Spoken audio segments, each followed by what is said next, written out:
हमारे चैनल की एक बिल्कुल ही ब्रांड न्यू नई और लेटेस्ट वीडियो के अंदर, जहां आज की इस वीडियो के अंदर हम बात करने वाले हैं the most anticipated movie of the year Salaar के बारे में। और यकीन मानिए, जितना भी लोगों ने इस मूवी के लिए इंतजार किया है, उनका वो सारा इंतजार वर्थ इट है। और अगर इस मूवी की बात करूं तो ये मूवी इतनी कमाल की है कि इसे हम प्रशांत नील की मास्टरपीस मूवी कह सकते हैं, जिसका लेवल बिल्कुल ही KGF और KGF चैप्टर 2 जैसा था। तो इसीलिए आइए आज की इस वीडियो के अंदर हम सलार मूवी के बारे में डिटेल से बात करते हैं और इस मूवी की स्टोरी और इसकी एंडिंग को एक्सप्लेन करते हैं। बट एक चीज मैं आपको यहीं पर बता दूं कि इस मूवी की स्टोरी थोड़ी सी कॉम्प्लिकेटेड है और साथ ही मूवी के अंदर कई सारे ऐसे सीन्स भी हैं जो सीन्स एक्चुअली में कहां पर कनेक्टेड है, ये मूवी में काफी आगे पता लगा है। सो इसीलिए मैं आप सभी के लिए इस मूवी की स्टोरी को काफी सिंपल तरीके से एक्सप्लेन करूंगा, ताकि आप में से किसी को भी इसकी स्टोरी समझने में कोई दिक्कत ही ना आए। साथ ही साथ अगर आप सभी इसी तरह मूवीज की स्टोरी जानने के शौकीन है, तो आप सबके लिए ही हमने डंकी मूवी को भी एक्सप्लेन कर रखा है। वो वीडियो कल ही हमारे चैनल पर अपलोड हुई थी और जिन्होंने भी उस वीडियो को देखा है, उन सबको भी वो वीडियो और डंकी मूवी की स्टोरी बहुत पसंद आ रही है। सो अगर आप में से भी कोई ऐसा है जिसने अभी तक उस वीडियो को नहीं देखा है, तो आप जल्दी से जाकर उस वीडियो को चेकआउट कर सकते हैं। और हाँ, जो भी लोग यहाँ पर नए हैं, वो चैनल को सब्सक्राइब जरूर कर लें और सब्सक्राइब बटन के बगल के बेल आइकन को भी ऑल पर सेट कर लें, ताकि फ्यूचर में आने वाली सारी वीडियोस आपको अपलोड होते ही मिल जाएं। तो फिर आइए अब हम बिना किसी देरी के आज की इस कमाल की वीडियो को स्टार्ट करते हैं और सलार मूवी की स्टोरी के बारे में डिटेल से जानते हैं।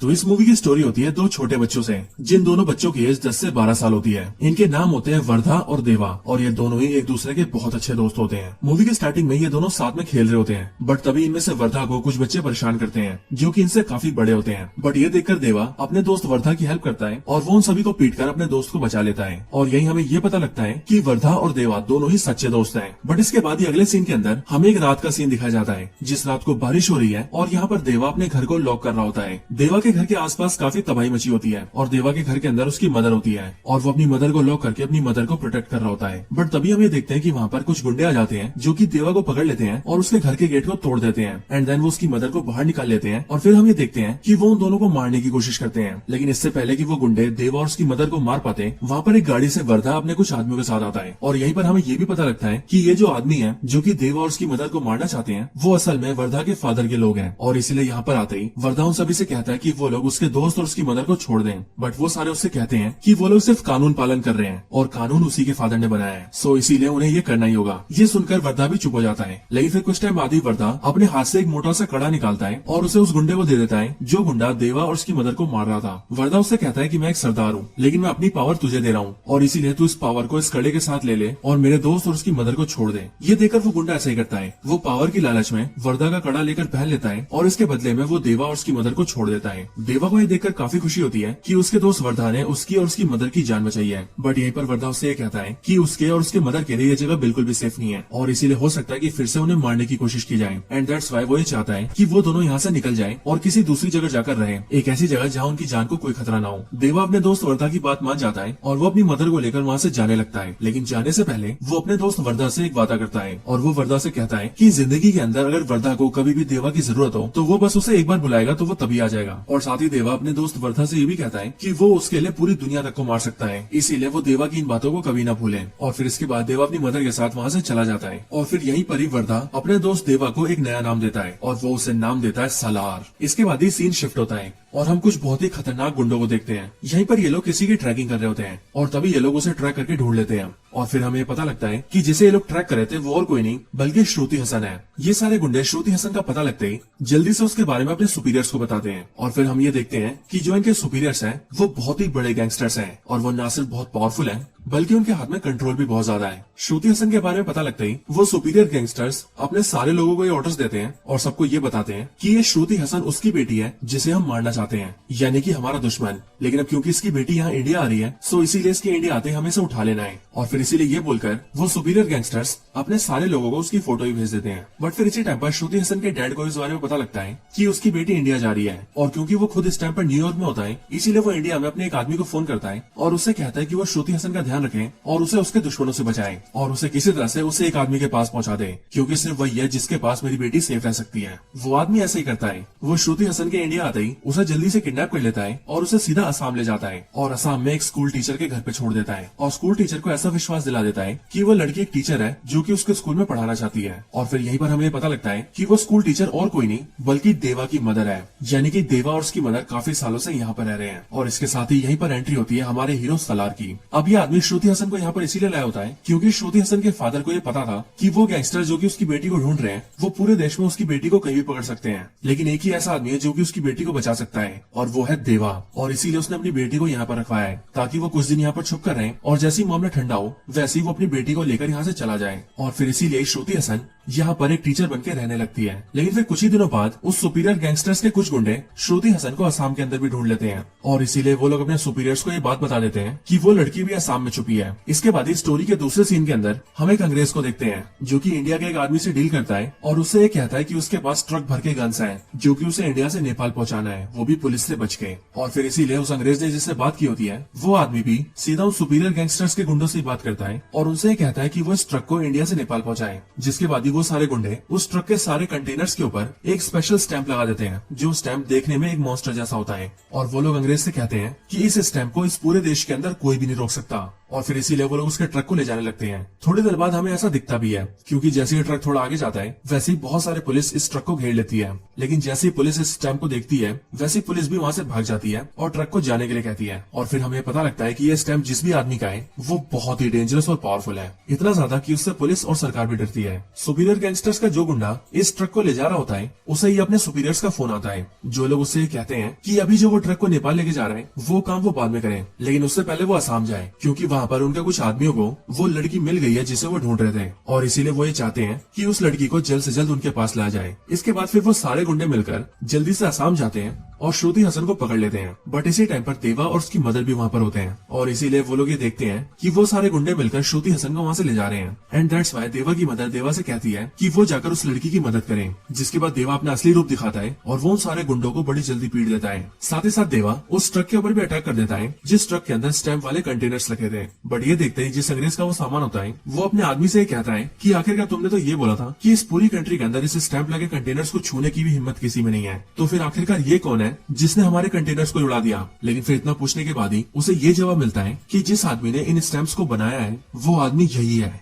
यानी कि देवा। और फिर यहीं हमें भी ये पता लगता है कि देवा की हिस्ट्री के अंदर कई सारे बड़े राज छुपे हैं। लेकिन इधर ही इसी मौके का फायदा उठाकर जो आदमी श्रुति हसन की हेल्प कर रहा था वो उसे एक गाड़ी में बिठाता है और उसे वहाँ से दूर ले जाता है ताकि वो सेफ रह सके। लेकिन वहाँ से थोड़ा आगे जाते ही रास्ते में ही श्रुति हसन उस आदमी से कहती है कि आखिरकार ये सब चल क्या रहा है, मेरी कुछ समझ नहीं आ रहा। आखिर ये गुंडे कौन है जो कि मेरे पीछे पड़े हैं, ये सब मुझे मारना क्यों चाहते हैं, आखिर ये सारे गैंगस्टर्स है कौन और ये देवा कौन है और उसे देवा के पास ही क्यों लाया गया था। श्रुति हसन के इन सारे सवालों को सुनकर वो आदमी उससे कहता है कि वो जानता है कि उसके मन में कई सारे सवाल हैं और इसीलिए वो एक एक करके इन सारे सवालों के जवाब देने वाला है। वो आदमी अपनी कहानी को शुरू करता है और वो श्रुति हसन से कहता है कि इन सब की शुरुआत हजारों साल पहले हुई थी। हजारों साल पहले 3 कबीले हुआ करते थे जिन 3 कबीलों के नाम थे मन्नार, शोयांग और गरियांग। और वैसे तो इन तीनों कबीलों के लोग डाकू थे जो कि जंगली तरीकों से लूटपाट किया करते थे, लेकिन एक्चुअली में वो बहुत ही पावरफुल और खूंखार भी थे। लेकिन फिर उसके कुछ टाइम बाद ही उन तीनों कबीलों ने मिलकर अपनी एक जगह बनाई और उस पूरी जगह को उन्होंने नाम दिया खानसार। और फिर वो तीनों कबीले मिलकर अपने इस पूरे खानसार शहर को रूल करने लगे। इन सब के दौरान उनकी कई लड़ाइयाँ हुई जैसे कि बाहरी हमले और अंग्रेजों के हमले, लेकिन उन तीनों कबीलों ने मिलकर हर बार बाहर से आने वाले सभी को मार दिया, यहाँ तक कि अंग्रेजों को भी। और इसीलिए उनकी हुकूमत को कोई नहीं ला पाया। लेकिन जब साल 1947 में देश आजाद हुआ और 1950s और 60s के अंदर देश को लेकर नीतियाँ बनने लगी, तब सरकार ने फैसला लिया कि वो खानसार शहर को रद्द कर देंगे और उस एरिया को अपने कंट्रोल में ले लेंगे।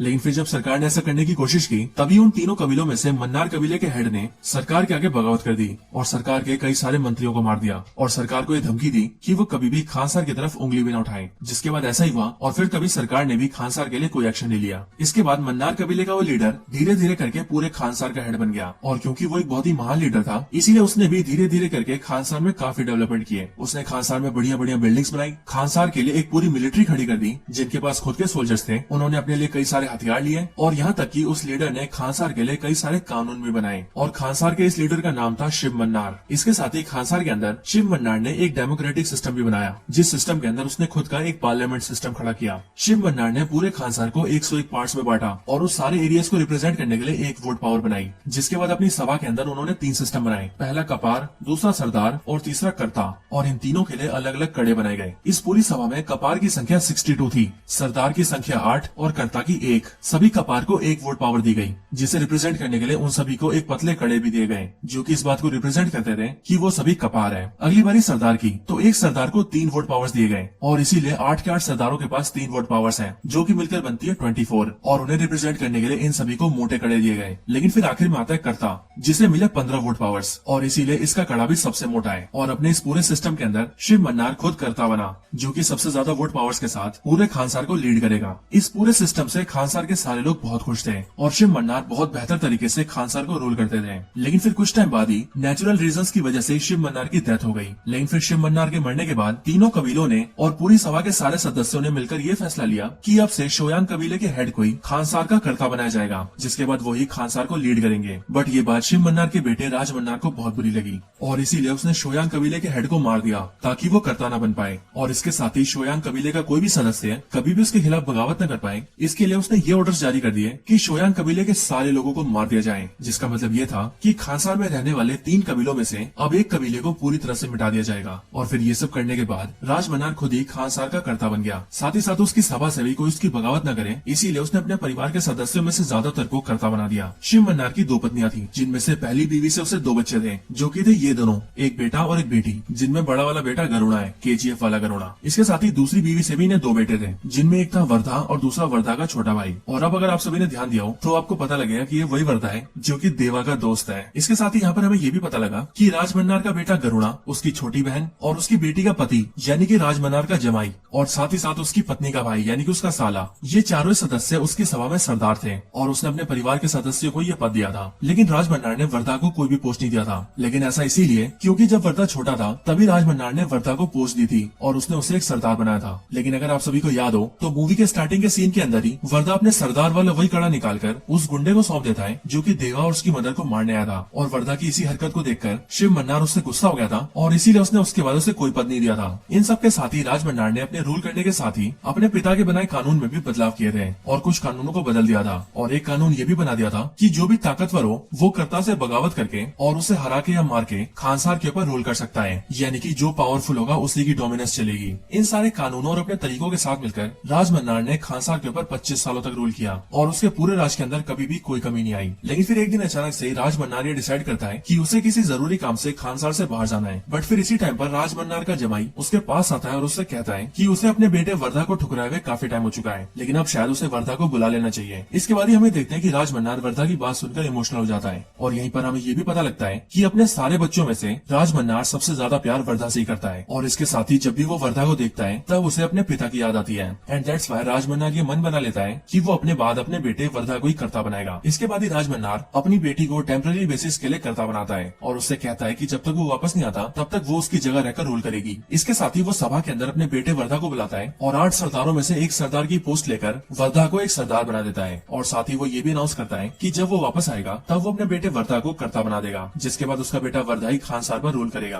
और फिर इन सब के बाद राज मन्नार जरूरी काम से खानसार से बाहर चला जाता है। बट फिर तभी हमें देखते हैं कि राज मन्नार का जमाई अपना असली रंग दिखाता है और राज मन्नार ने जिस आदमी की सरदार पोस्ट लेकर अपने बेटे वर्धा को सरदार बनाया था वो उसी आदमी के पास जाता है और उसे बोलकर भड़काने लगता है कि राज मन्नार ने उसके साथ गलत किया है। अब यहीं पर हमें ये बात भी पता लगती है कि ये आदमी उसी आदमी का बेटा होता है जिस आदमी को वर्धा ने बचपन में अपना कड़ा दिया था और अपने सरदार का ओहदा दिया था। और यहाँ पर राज मन्नार का जमाई उसी बात को बोलकर इस आदमी को भड़का देता है और उससे ये कहता है कि अगर वो चाहे तो अपनी पोस्ट को बचा सकता है और इसके लिए बस उसे वर्धा को खत्म करना होगा। वो आदमी अपनी सरदार की पोस्ट को बचाने के लिए वर्धा को मारने के लिए तैयार हो जाता है, जिसके लिए वो तैयारियां भी करने लगता है। लेकिन तभी दूसरी तरफ हमें ये भी पता लगता है कि राज मन्नार के फैसले से उसका बड़ा बेटा गरुड़ा भी बहुत गुस्सा है। अब वैसे मैं आप सबको बता दूं कि मूवी के अंदर इसका नाम गरुड़ा नहीं है, लेकिन क्योंकि मुझे इसका असली नाम याद नहीं इसीलिए हम इसे गरुड़ा ही बोल रहे हैं। गरुड़ा को इस बात की जलन होती है कि राज मन्नार का सबसे बड़ा बेटा वो है, लेकिन फिर भी राज मन्नार ने उसके होते हुए उसके छोटे भाई वर्धा को कर्ता बनाने का फैसला लिया है और इसीलिए इसके मन में भी वर्धा के लिए घृणा आ जाती है और वो वर्धा को मारने की कोशिश करता है। इसके बाद वर्धा के खिलाफ के सारे लोग एक साथ हो जाते हैं और वो सब साथ मिलकर वर्धा को मारने जाते हैं और वो ये सोचते हैं कि वो सभी वर्धा को मार देंगे जिससे कि वर्धा कभी कर्ता नहीं बन पाएगा और उन्हें भी कभी दिक्कत नहीं होगी। लेकिन फिर तभी ये बात राज मन्नार की बेटी को पता लग जाती है, वही बेटी जो कि टेम्पररी बेसिस पर यहाँ की कर्ता थी, और वो ये जान जाती है कि वर्धा को मारने की कोशिश की जा रही है। अब वैसे तो वो भी वर्धा से नफरत ही करती थी, लेकिन वो ये सोचती है कि उसके फादर ने उसे जिम्मेदारी दी है और इसीलिए अगर उसके राज में कुछ गलत हुआ तो वो अपने फादर का भरोसा खो देगी एंड दैट्स व्हाई वो ये फैसला लेती है कि वो ये सब रोक करेगी। इधर हम ये देखते हैं कि वर्धा के सारे दुश्मन मिलकर वर्धा को मारने के लिए आ जाते हैं और वो वर्धा को मारने के लिए उसे घर से भी निकाल लेते हैं। लेकिन जैसे ही वो लोग उसे मारने वाले होते हैं वैसे ही खानसार शहर के के अंदर बहुत बड़ी बड़ी घंटियों की आवाज आने लगती है और हमें पता लगता है कि ये एक सीज फायर है, जिस सीज फायर को खान सर का कर्ता डिक्लेयर कर सकता है। और यहाँ पर इस सीज फायर को राज मन्नार की बेटी ने डिक्लेयर किया है। इसके बाद ही मीटिंग होती है, जिस मीटिंग के अंदर सबको बुलाया जाता है, जहाँ पर राज मन्नार की बेटी वर्धा के सारे दुश्मनों से ये पूछती है कि आखिर वो लोग ये सब क्यों कर रहे हैं। लेकिन इस बात के जवाब में वो लोग ये कहते हैं कि वो लोग जो भी कर रहे हैं वो खानसार के कानूनों के अंदर है और राज मन्नार ने ये कानून बनाया है कि जो भी पावरफुल है वो खानसार के अंदर अपनी डोमिनेंस बना के कर्ता बन सकता है और वो लोग भी वही करने की कोशिश कर रहे हैं। सो इसीलिए उसमें गलत क्या है। बट राज मन्नार की बेटी ये जानती थी कि जो भी होने वाला है उससे उसका फादर कभी खुश नहीं होगा एंड दैट्स व्हाई वो अपने सीज फायर को नहीं हटाती। बट इसी के लिए वर्धा के सारे दुश्मन इस बात का प्रस्ताव रखते हैं कि खानसार के अंदर भी वोटिंग सिस्टम है और इसीलिए सीज फायर होगा या नहीं ये वोटिंग से डिसाइड होगा। सो फिर इसीलिए ये बात तय होती है कि आज से ठीक 9 दिन बाद सभा के अंदर वोटिंग की जाएगी, जिसमें अगर ज्यादा वोट इस बात को लेकर आएंगे कि सीज फायर को लागू होने देना चाहिए तो फिर सीज फायर लगा रहेगा, जिसके बाद कोई भी एक दूसरे से झगड़ा नहीं कर सकता। लेकिन अगर ज्यादा वोट इस पक्ष में आएंगे कि सीज फायर को हटा देना चाहिए तो सीज फायर को हटा दिया जाएगा, जिसके बाद कोई भी किसी से भी लड़ सकता है और उसे मार भी सकता है। जब ये बात बिल्कुल तय हो जाती है कि ठीक 9 दिन बाद सीज फायर को लेकर वोटिंग होगी, तभी वर्धा के सारे दुश्मन यानी कि गरुड़ा और बाकी सारे लोग सभा के दूसरे मेंबर्स को अपनी तरफ करने की कोशिश करते हैं, प्यार से या फिर धमकाकर, जैसे मर्जी। लेकिन उन सबका मोटिव यही होता है कि वो किसी भी तरह से ज्यादा वोट्स को अपनी तरफ कर लें, ताकि वोट वाले दिन इस बात को लेकर ज्यादा वोट आए कि सीज फायर को हटा देना चाहिए, जिससे कि सीज फायर हट जाए और वो लोग वर्धा को मार सके। और जब ये लोग ये मेक श्योर कर लेते हैं कि वो लोग वोटिंग्स के अंदर सीज फायर को हटवाई देंगे, तभी ये सब मिलकर अपनी खुद की मिलिट्रीज बनाने लगते हैं, क्योंकि एज ऑफ कोर्स खानसार की जो मिलिट्री है वो खानसार के कर्ता के हाथ में है, यानी कि अभी के टाइम पर राज मन्नार की बेटी के हाथ में और राज मन्नार के आने के बाद राज मन्नार के हाथ में। सो इसीलिए ये लोग खुद के गन्स खरीदते हैं, मिसाइल्स, बॉम्ब्स और एक्सप्लोसिव खरीदते हैं और बहुत सारे देशों के रेबल सोल्जर्स को उठाकर ले आते हैं और उनसे अपनी खुद की आर्मी बनाते हैं, ताकि 9 दिन बाद जब ये लोग वर्धा को मारे तब जब उन्हें कोई रोकने आए तो वो उसे भी खत्म कर दें। ये सारी चीजें वर्धा का छोटा भाई और उनके साथी भी देखते हैं और वो लोग भी ये डिसाइड करते हैं कि अगर उन सबको बचना है और इस लड़ाई को जीतकर जिंदा रहना है तो उन्हें भी खुद के लोग चाहिए होंगे और उन्हें भी खुद की आर्मी तैयार करनी होगी।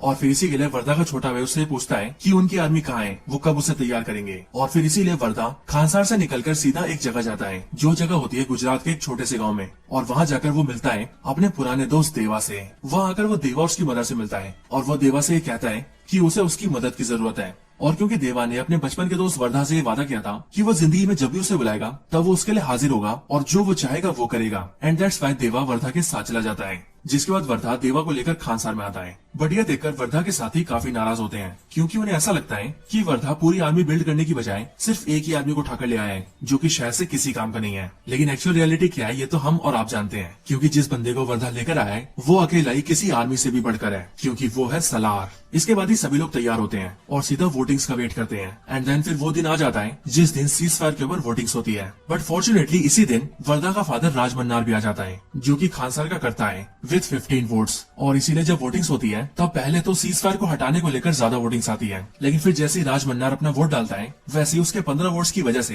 पूरी की पूरी वोटिंग्स बराबर हो जाती हैं और इसीलिए फिर आखिरी वोट बचता है वर्धा का। एंड साथ ही साथ सब कुछ अब वर्धा पे डिपेंड था कि क्या वो सीज फायर लागू रखना चाहता है या फिर सीज फायर को हटाना चाहता है। वर्धा का फादर राज मन्नार ऐसा सोचता है कि वर्धा सीज फायर लागू रखेगा और उसी के लिए वोट करेगा, ताकि सीज फायर लागू रहने से कोई भी लड़ाई झगड़ा नहीं करेगा और फिर मेरा बेटा वर्धा मेरी जगह लेकर खानसार को नॉर्मली रूल करेगा। लेकिन वर्धा कुछ अलग करता है, क्योंकि वर्धा सीज फायर को हटाने के लिए वोट करता है और फिर क्योंकि सीज फायर को हटाने के लिए ज्यादा वोट्स आते हैं इसीलिए खानसार के अंदर सीज फायर हटा दिया जाता है। बट ये देखकर वर्धा का फादर राज मन्नार भी काफी शॉक होता है और वो ये सोचता है कि आखिरकार वर्धा ने ऐसा क्यों किया। लेकिन फिर यहीं पर स्टोरी में हम ये देखते हैं कि वर्धा और देवा पहले ये डिसाइड कर चुके हैं कि अब वर्धा और किसी से नहीं डरेगा और अब वो सीज फायर को हटाकर अपने सारे दुश्मनों से लड़ेगा और देवा के साथ मिलकर उन सबका खात्मा कर देगा। इसके बाद ये प्रेजेंट टाइम के अंदर गरुड़ा और जो भी लोग वर्धा के खिलाफ थे वो सब के सब अपनी टीम और आर्मी को लेकर तैयार हो जाते हैं और जंग की शुरुआत करने लगते हैं। लेकिन इधर अब वर्धा भी देवा के साथ तैयार था। इधर ही वर्धा के ऊपर कई सारे हमले भी होते हैं और उन्हीं हमलों के अंदर वर्धा और देवा मिलकर उन सभी को मारते हैं और खुद की जान बचाते हैं। लेकिन हमें दिख जाता है कि ये तो इनकी लड़ाई की सिर्फ शुरुआत ही है।